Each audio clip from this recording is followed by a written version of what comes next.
ಸಂಕಟ ಬಂದಾಗ ನಮಗೆ ನಮ್ಮ ಉತ್ಕಟ ಕ್ಷಣಗಳಲ್ಲಿ ನಮ್ಗೆ ಯಾರೂ ಇಲ್ಲ ಅಂತ ದುಃಖ ಪಡೋದು ಬೇಡ ಅಂತ ಮಹಾಭಾರತ ಗಟ್ಟಿಯಾಗಿ ಕಲಿಸ್ತು. ಚಿಂತೆ ಮಾಡ್ಬೇಡ್ರಿ. ಅನ್ಯಥಾ ಶರಣಂ ನಾಸ್ತಿ ತ್ವಮೇವ ಶರಣಂ ಮಮ. ಅದೊಂದು ಮನಸ್ಸಿನಲ್ಲಿ ಇರ್ಬೇಕು.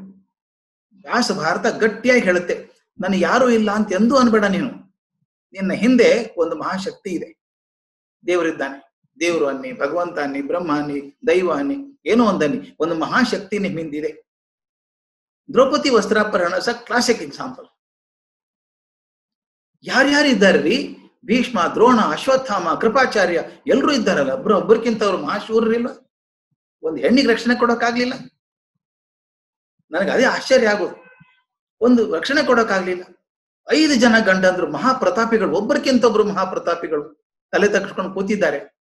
ಯಾರಾದ್ರೂ ಕೂಡ್ತಾರೇನ್ರಿ? ಹೆಂಡತಿಗೆ ಅಪಮಾನ ಆದ್ರೆ ಕೂತಿದಾರವ್ರು. ಆಗ ಆಕೆ ಗೊತ್ತಾಯ್ತು, ಅನ್ಯಥಾ ಶರಣಂ ನಾಸ್ತಿ ತ್ವಮೇವ ಶರಣಂ ಮಮ.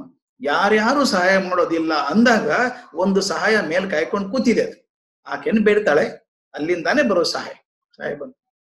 ವಸ್ತ್ರಾಪಹರಣ ಪ್ರಸಂಗದಲ್ಲಿ ಸ್ಪಷ್ಟವಾಗಿ ಬರುತ್ತೆ. ಇನ್ನೊಂದು ದೂರ್ವಾಸ ಪರೀಕ್ಷೆಯಲ್ಲಿ ಕಾಡಿಗೆ ಹೋದಾಗ ದುರ್ಯೋಧನ ಟ್ಯೂಷನ್ ಮಾಡಿ ಕಳಿಸ್ಬಿಟ್ಟಿದ್ದಾನೆ ದುರ್ವಾಸರಿಗೆ.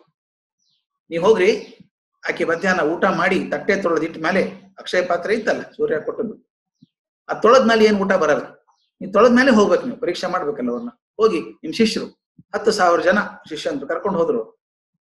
ಹೋಗಿ ಧರ್ಮರಾಜಗೆ ಹೇಳಿದ್ರು, ಬಂದಿದೀವಪ್ಪ ಊಟಕ್ಕೆ ಹಾಕು ಅಂತ. ಅವ್ನು ಧರ್ಮರಾಜ ಹ್ಞೂ ಅಂತ, ಬನ್ನಿ ಅಂದ. ಸ್ನಾನ ಮಾಡಿ. ಅವನಿಗೇನ್ ಗೊತ್ತು ದ್ರೌಪದಿ ಪರಿಸ್ಥಿತಿ ಇದೆ ಅಂತ.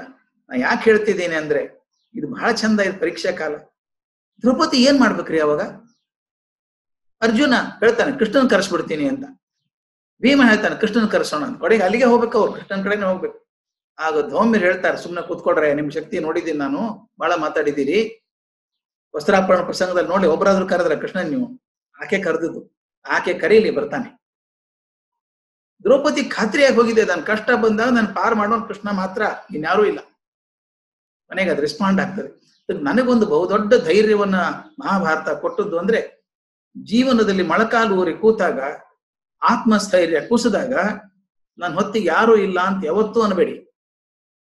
ನಿಜವಾದ ಅಂತಃಕರಣದಿಂದ ಆರ್ತತೆಯಿಂದ ಬೇಡ್ಕೊಂಡ್ರೆ ಆ ಯಾವುದೋ ಒಂದು ಶಕ್ತಿ ಪ್ರವಾಹವನ್ನು ನಿಮ್ಮನ್ನು ಕಾಪಾಡುತ್ತೆ. ಇದು ಭಗವದ್ಗೀತೆ ಮಹಾಭಾರತ ಕೊಟ್ಟಂತ ಬಹುದೊಡ್ಡ ಜ್ಞಾನ.